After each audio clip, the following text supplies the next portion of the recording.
I think that the internet is going to be one of the major forces for reducing the role of government. The one thing that's missing, but that will soon be developed, is a reliable e-cash, a method whereby on the internet you can transfer funds from A to B without A knowing B or B knowing A.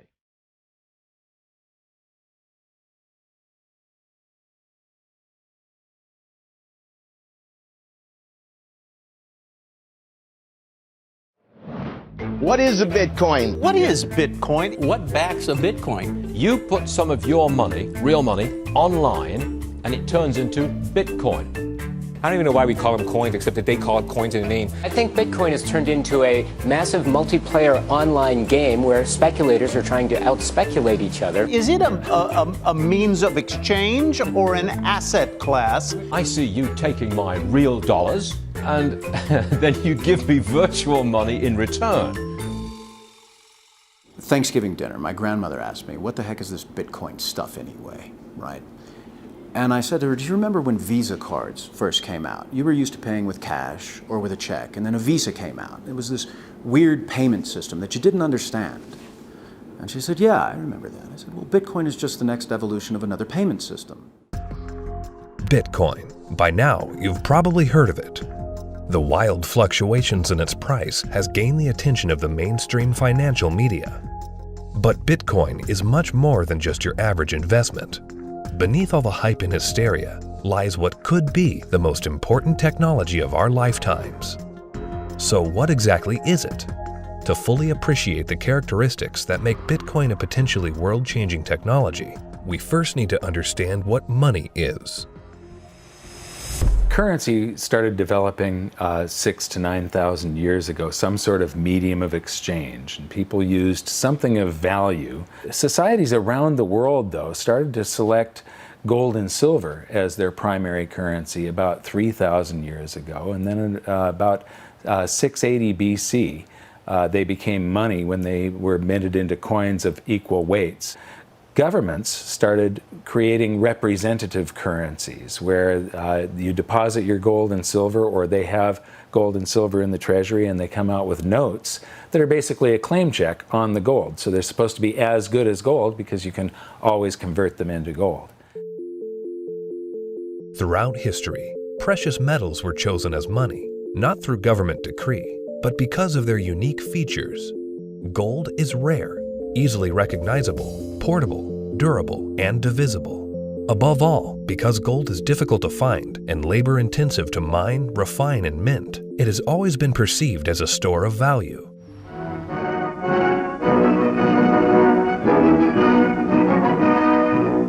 At Bretton Woods, New Hampshire, delegates from 44 allied and associate countries arrived for the opening of the United Nations Monetary and Financial Conference.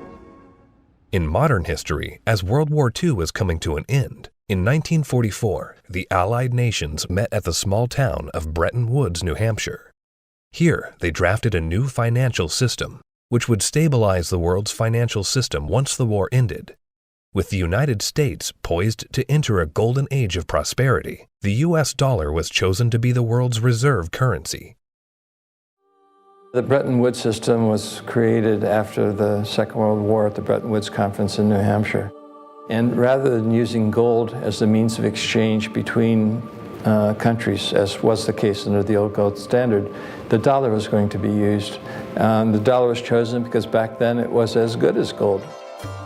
Under this new system, the countries of the world would tie their currencies at a fixed rate to the U.S. dollar. And because most of the world's gold was held in U.S. vaults, the U.S. dollar would be backed by gold at a fixed price of $35 per ounce. This created a system where the currencies of the world were effectively backed by gold through the U.S. dollar. I have directed Secretary Connally to suspend temporarily the convertibility of the dollar into gold or other reserve assets. The Bretton Woods system lasted for about 25 years, but in August of 1971, President Richard Nixon called for an emergency press conference where he announced foreign countries would no longer be able to convert their U.S. dollar holdings into gold. This surprise move would come to be known as the Nixon shock. With this one announcement, President Nixon effectively created our current monetary system, a system where no currency is backed by gold or anything of value. This is what is known as a fiat currency. Fiat currency is currency that's backed by nothing except government promises. The word fiat is a Latin word, and it basically means currency that's circulating by force. If people have confidence in that currency, and if there's enough government force, that will enable the currency to circulate for a period of time until people lose confidence in the currency.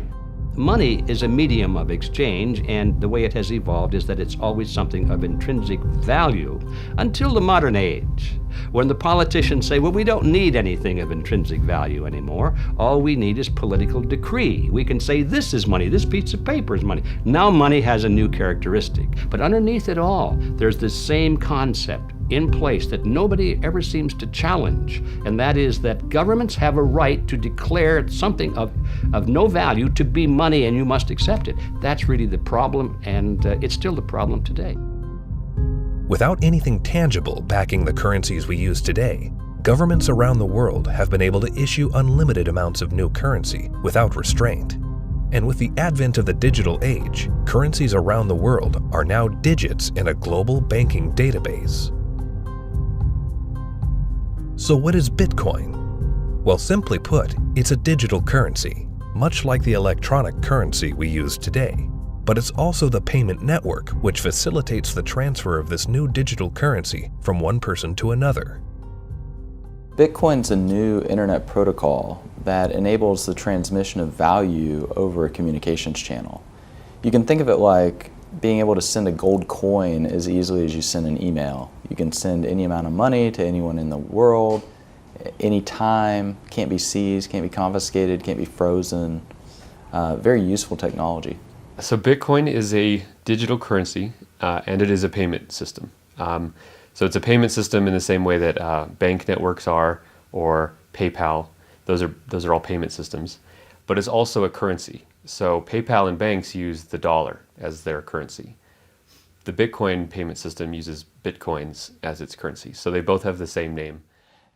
What is your opinion of disruptive digital currencies such as Bitcoin? If you're looking for the idea that a currency doesn't really have to be something physical, it can be something that's virtual, that's the system we already have. You know, and if you want it to be, I want a way to make payments electronically, that's, you know, credit cards. I mean, so exactly what it is that this thing is supposed to be doing that we don't already mostly do. Bitcoin is different from other fiat currencies in a couple ways, but not the way people think. So most people think it's different because it is a digital currency, but fiat currencies are also digital, right? So the dollar is a digital currency, the euro is a digital currency. They're all just ones and zeros in the banks of the world. So it's not that Bitcoin is digital that makes it unique. It's unique in that it cannot be created out of thin air. So dollars, euros, yen, these can all be created out of thin air by people who have permission to do so, which is generally a central bank. Bitcoin has no ability to create it out of thin air. So it is a scarce digital asset. Unlike the banking system we currently use, where bureaucrats meet behind closed doors and determine and regulate the supply of new currency, mathematics and cryptography are used to regulate the creation of new bitcoins. The Bitcoin network is decentralized, meaning that instead of transactions and account balances being stored on a central computer or database, Bitcoin's ledger of accounts, more commonly known as the blockchain, is distributed across tens of thousands of computers around the world.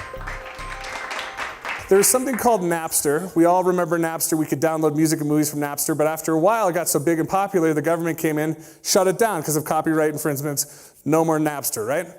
So then somebody created something called the BitTorrent network. What's this? This is a software people run on their computers that allows people to file share. So if you run the software, you can go to things like Pirate Bay or Views or BT Junkie, and you can download any music or any movies you want, and they can't stop it because it's not a centralized location. Well, Bitcoin is the currency that runs on the BitTorrent network. Why was gold and silver considered money for the last 4,000 years is because It took work and effort to make that nice, beautiful coin. They had to dig it out of the ground and refine it, and the crucibles and the furnaces, and stamp it into a nice, beautiful coin. And that took work. So you didn't have to trust anybody that they were going to work for you. The work was already done. Well, Bitcoin, proof of work, is the same thing, right? You have to hash away and solve all these math problems. You have to have the chips and the electricity and yada, yada, yada to create a Bitcoin. It would cost today about $800 to make a Bitcoin. I believe that Bitcoin has multiple levels of intrinsic value. The properties like being unconfiscatable, properties like this censorship-resistant value transfer that no one can stop you from sending. More importantly, what gives it intrinsic value is the productive capacity and the brain power of some of the brightest developers in the world that have chosen to work on this open source protocol. And this productive capacity of some of the brightest minds that are building it is what truly gives it value. All Bitcoin transactions are cryptographically verified by thousands of computers on the Bitcoin network. These very powerful computers, known as miners, expend a massive amount of energy and processing power to verify the integrity of each and every transaction. So the miners basically validate transactions. All these transactions are flying around, and they have not yet been formally vetted by the network. If the miner believes the transactions are valid, it will put them in the block, and the block then becomes part of the blockchain. And over time, that becomes the record of truth. And so what that means is that if you receive Bitcoin and a few blocks happen after you receive it, no one can ever take that money away from you because the blocks have been stuck into the blockchain, they can't be reversed, and you know that the money is truly yours. The decentralized nature of the Bitcoin network eliminates a single point of failure and makes it impossible to be hacked or to be shut down. Bitcoin transactions are transmitted peer-to-peer without the need for a third party, meaning that the user is in complete control of their money. It's impossible to be shut down. That's the beautiful thing about it. There is no Bitcoin place. You can't shoot Bitcoins. It has no center of gravity, it has no headquarters, you can't shut it down. The only way you could is to shut off the internet. Your average person has absolutely no idea how their email works, but it works, and that's all that really matters. And Bitcoin's very similar to that. But as far as what I would do to tell people or describe to people who don't know about Bitcoin what it is, I would say it's a form of money that you can just use on your phone or your computer in today's digital age where everyone's on the internet, that is much faster to send than most of the banks. And it has, for at least since its inception in 2009, risen in value. For new users, the inner workings of Bitcoin can be quite complex and daunting. But what's important is how this revolutionary technology changes how money is transferred globally. Right now, every single payment that you make to another person goes through an intermediary. Either PayPal or bank or Visa or MasterCard. And more importantly, the governmental jurisdiction decides if you're allowed to make that payment. That payment could be stopped halfway through, and then you have to try and get your money back. With Bitcoin, no one can stop it. The moment you decide to send another person digital value, you can just send it. And there is nobody in your way. There is no one that has to give you permission to pay another person money, and all they need is an internet connection. This has the potential to displace the need for banks as a trust institution. If you and I exchange currency or have commerce using Bitcoin and it goes on the ledger on the blockchain, we don't need a bank to confirm that that is a valid transaction. One of the differences between Bitcoin and the banking system is it doesn't require a third party to perform. When you make a deposit into a checking account or a savings account, you are actually loaning the bank your currency. They now have title to it, and they have a liability on their books to pay you back one day, but they get to do anything they want with it. And you have this intermediary, this third party, counterparty that has to perform for you to be able to get your currency back. Cryptocurrencies invert the power structure. It isn't a few people at the top controlling a whole bunch of people at the bottom. The power goes to the individual. In the same way that the internet flattened access to information and allowed anyone in the world with an internet connection to learn basically anything they wanted to know and to communicate with anyone else on Earth. Bitcoin does that with money. So now anyone on the planet, no matter their age or the arbitrary geographic location in which they were born or the arbitrary rules of the people that govern over them, that person can now engage economically with anyone else in the world directly. And that's profoundly powerful. You do not need a bank account to interact with Bitcoin. You do not need a bank account now to receive an honest payment from someone else in the world and know that the money is legitimate and good and can't be rescinded. So money now can't be censored. Any two people can send it between each other through Bitcoin. Cryptocurrency Bitcoin has once again defied naysayers by spiking above $18,000 at one point today. Bitcoin hits a new high. We had this incredible run up in the fall going into the holidays, and then we've seen a pretty big pullback. This is a 30% loss in the week and a 50% loss in the year. The past year has seen the price of Bitcoin rise and fall in dramatic fashion, getting the attention of Wall Street and the investment community. Bitcoin is now seen by the public as a speculative asset class that can be traded, but the core fundamentals of this important technology cannot be overlooked. The use of Bitcoin is particularly vital in the developing world, where billions of people are without basic banking services. People who see the price all the time, especially in advanced societies, they focus more on the price and they think that Bitcoin is an investment solely and that it goes up and down like a stock based on news and expectations. But the fact is, probably there's more people in these kind of third economies. They don't own a lot, but they own it, and they own it because they need it. Not because they expect to get rich or hope to get rich, because they need to protect themselves against both destroyed fiat currencies and against capital controls. So when people think of it as an investment, they have to realize that the reason that Bitcoin's so exciting is because it's a future money for the world, not because it's something that could become a great investment. It just so happens to be that both can be accomplished at the same time.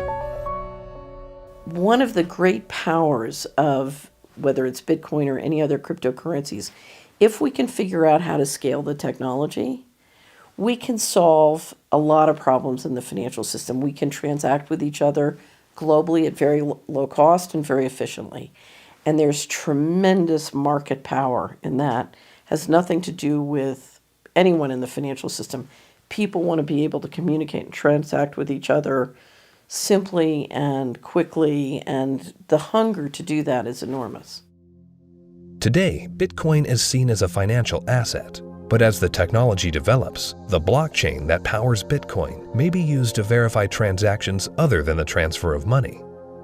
Each Bitcoin is divisible into 100 millionth of a Bitcoin, called a Satoshi. These tiny fractions of a Bitcoin can be programmed to represent assets other than money. In this way, the Bitcoin blockchain can be used to verify transactions of all kinds of items without the need for a central authority. The Bitcoin blockchain is a tremendous technological innovation that enables distributed consensus.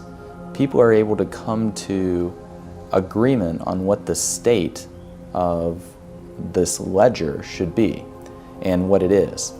And that enables people to have trust without trusting any other party or person or institution.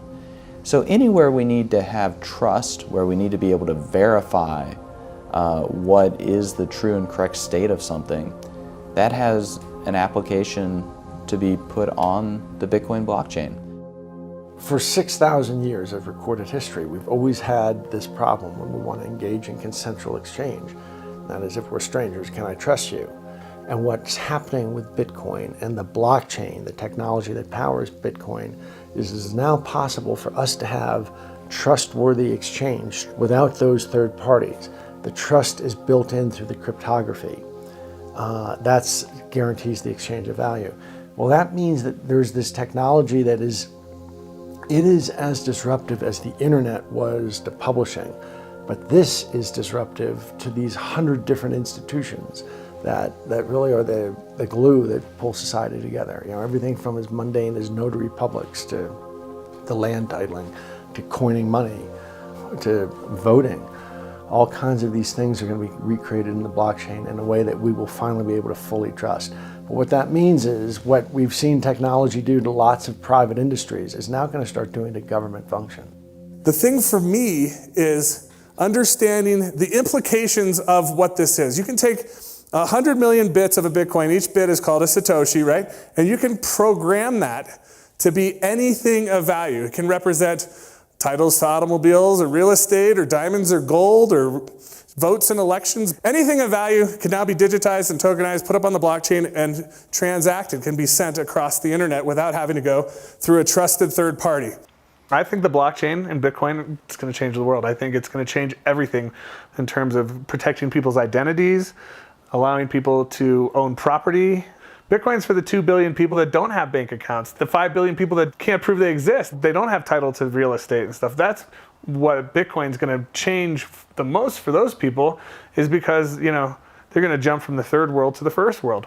It's really going to revolutionize Latin America, Africa, Southeast Asia, where people can finally now own real estate. We can have a transparent election that can't be hacked. Imagine. That's going to change the world in and of itself. Tempers are beginning to flare. These people have already been in queue for more than 3 hours now.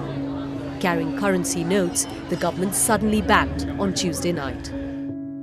Because anyone can start using Bitcoin by simply installing an app on their phone, Bitcoin can be used by the developing world to protect their wealth from unstable currencies and government control.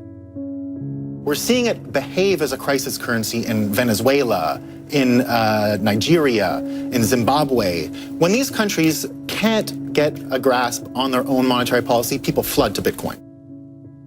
The fate of the unbanked and underbanked population no longer lies in the hands of corrupt governments, centrally planned economies, and central banks. There's a new option, a plan B. Personally, I live in the United States, and a lot of people in the U.S. get bank accounts very easily, have credit cards, debit cards, and all of that, and they don't find that there are too many frictions and pain points.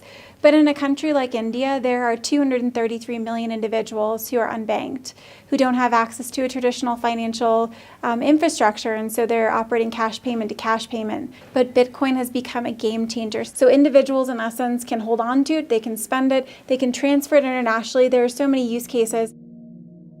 Currently, Bitcoin transactions can sometimes carry a significant fee, making it unsuitable for use for small transactions. But Bitcoin is programmable money, meaning that new layers and technologies can be integrated into it. In the near future, one such development, called the Lightning Network, will help reduce the cost of Bitcoin transactions. At the moment, Bitcoin is actually suffering from being too popular. One of the challenges that Bitcoin has is every transaction needs computational power to process. So at the moment, Bitcoin can settle about 4 to 7 transactions a second. And in the future, each of those 4 to 7 transactions a second can contain 1 million transactions within it. And that's what the second layer and Lightning is trying to do. It will just make it so much more efficient and so much cheaper for the average person. The integration of the Lightning Network into the Bitcoin protocol will scale Bitcoin into a fast, cheap, and efficient payment system. Once implemented, this will have enormous implications for the developing world. One of the stumbling blocks to doing international business is the payment system. And to be honest, if you're taking credit cards from some countries, those countries are so associated with fraud that your rates on all credit cards you take just become astronomical, and it becomes prohibitive. Something like 33% of the credit card transactions coming out of Africa are fraudulent. So nobody wants to take business from Africa. It's just too risky. With Bitcoin, you know the funds are good. So as a merchant, yeah, pay with Bitcoin. I'll sell anything you want, that's legal to Africa. That has tremendous implications, to be able to get access to these types of products and services so seamlessly. And then they're able to start having property rights. And property rights is really what's going to help lift them up out of poverty. Closer to home, in today's digital world, governments have started to phase out cash, replacing it with digital currency. In this environment where concerns over personal privacy are very real, Bitcoin provides monetary sovereignty outside the control of government policy. When you have a situation where the government is trying to control, they don't want people to have the means of hiding anything from them. Not just from a tax standpoint, they want to know what everyone's doing in Big Brother fashion. So, the way that I look at Bitcoin is it's the ultimate monetary weapon that the people have never had in history. Every government in the world wants to go cashless. One of the reasons is that in a cashless society, you are not able to exit the banking system. When people panic, they run to the ATM machines, they run to the bank and they withdraw money. The other thing is the governments are starting to run out of money, and governments don't build anything. They just use other people's money. So they are treating everyone as a tax evader. I believe the main reason why Bitcoin is so popular and important is not because of its finite supply and being gold. It's because of anti-money laundering laws preventing people from doing what they want with their money. One of the main functions of government is to create currency. And Bitcoin is successful only because of its potential for circumvention, lack of oversight. So it seems to me it ought to be outlawed. It doesn't serve any socially useful function. As to whether or not Bitcoin is illegal or should be seen to be illegal, cash has been used for a whole heck of a lot more illegal things than Bitcoin has through the years, and still is today. Cash is untraceable. It's easily transportable. Nobody knows where that dollar has been and how it's been moved from hand to hand to hand. So it's just a matter of making that connection that a cryptocurrency is really not a new thing. It's just a different version and a digital form of something that's existed in our society and legal structures for millennia. Bitcoin is shifting the paradigm and challenging the legacy financial system.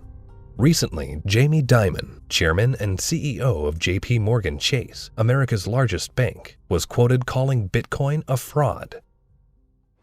Why is Bitcoin a fraud? Here's the reason. Governments, the first thing they do is form a currency. They like to control the currency. They control it through a central bank. They also like to know who has it, where it is, where it's going. Wait until someone gets hurt. Wait until it's used for illicit purposes, which it is somewhat used for illicit purposes. They close it down. You got people like Jamie Dimon, a serious guy, calling it a fraud. Calling a fraud? You mean like there was hundreds of billions of dollars of securities that Jamie Dimon sold the public a decade ago called mortgage-backed securities? He's calling Bitcoin a fraud? Is that going to go to zero like his securities that he sold the public? First with respect to asking a banker about whether they like Bitcoin or not, that's kind of like asking a king, do you like democracy? It's just so thoroughly frustrating and insulting when people who know very little about what we do watch an up-and-coming technology and have the audacity to call us all criminals. We're not the criminals here. The whole damn reason this ecosystem exists is because they're the criminals. And it doesn't really matter at this point what he thinks. The genie's out of the bottle. Somebody in this room or somebody at this conference or somebody around the world is going to solve the problem of decentralized lending and value-stable currencies and decentralized exchange. And within 5 to 10 years, banks will become less and less relevant, just like landline telephones are becoming less and less relevant. And we're going to wake up one day and we're going to be in charge of our own money. And Jamie Dimon, in retirement, can watch the world as it is, not the world as he would like it to be. The Bitcoin blockchain is built on decentralized consensus outside the control of a central party. However, with the hype in the rise of cryptocurrencies such as Bitcoin, both central banks and commercial banks have started to develop their own digital currencies under the guise of what they call blockchain technology.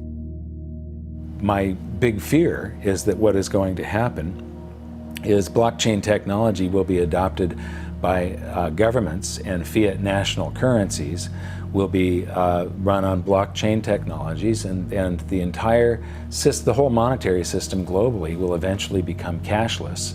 And at that point, if it's centralized and there's an entity that runs the blockchain, they can lock you out of it if they don't like what you're doing, and they can trace everything that you do. Every transaction, everywhere you go, will be recorded. And so, if we're not careful, this has the ability to enslave us or free us. I think blockchain or any kind of open ledger distributive database will have a tremendous impact on our world. My fear is that, and this is used to centralize, digital technology gives a banker the ability to put a chip in you, to tax you whenever they want, to interface with a money system with you physically, and to perfect the collateral. So I love the innovation, and the question for all of us is, how can we innovate and make the financial system more efficient and do it in a way at the same time where we distribute the power lines in the political system? The blockchain is a technology, which is a good technology. We actually use it. It will be used for a lot of different things. God bless the blockchain. Cryptocurrencies and digital currencies, I think are also fine. JP Morgan moves $6 trillion around the world every day. We don't do it in cash. It's done digitally. If it can be done digitally with the blockchain, so be it. But it'll still be a dollar cryptocurrency. A majority of the people are using the word blockchain, and they don't really care whether it has this decentralized mining. The government is going to just have a digital representation of the dollar. They can call it a blockchain, but there's not going to be mining. There's not going to be decentralization. It's going to be a centralized coin. Whether they call it a blockchain or not is irrelevant. The whole purpose of a blockchain is to remove control from a central party. If you're a central bank and you make a blockchain for dollars, and then you have dollar coin, if you still have full control over the dollar coin, you can create how much of it you want, you can control where it goes. There was no point in having a blockchain at all. You might as well just have a centralized database like a banking system. To really use blockchains in any meaningful way, it means that there is no person in charge. And so a central bank, by definition, is the one who is supposed to be in charge of money. And thus they would never create a blockchain or a cryptocurrency that they couldn't control. So that's why they will likely be made redundant, because the market can choose what kind of money it uses. And it now has a choice between a digital currency that can be controlled by central parties and inflated without limit, or a digital currency that cannot be controlled by any central party and that has a fixed amount and can't be debased. Over time, that's going to be a very obvious choice. Bitcoin and the blockchain behind it are incredibly powerful technologies. As the future unfolds, these technologies could be used to restructure the financial system into one of fairness and equality for all, a system outside the control of the banking elite. We have millions of people now taking an interest in what is money, the question of what is money, what should it be? And they're learning, especially a lot of young people. Precious metals were once money. Then came the era of paper money. Could we now be entering a golden age of decentralized digital money? Only time will tell. Bitcoin is first and foremost about changing how the financial system of the planet operates. However, Bitcoin is also a financial asset itself, and it goes through these bubbles, and people have made many millions of dollars when they buy it low, and then it goes up in value. But that's not really what matters at all. What matters is that it's actually going to change the entire ecosystem of the planet, how all humans interact with each other, and that's a very exciting thing to be part of.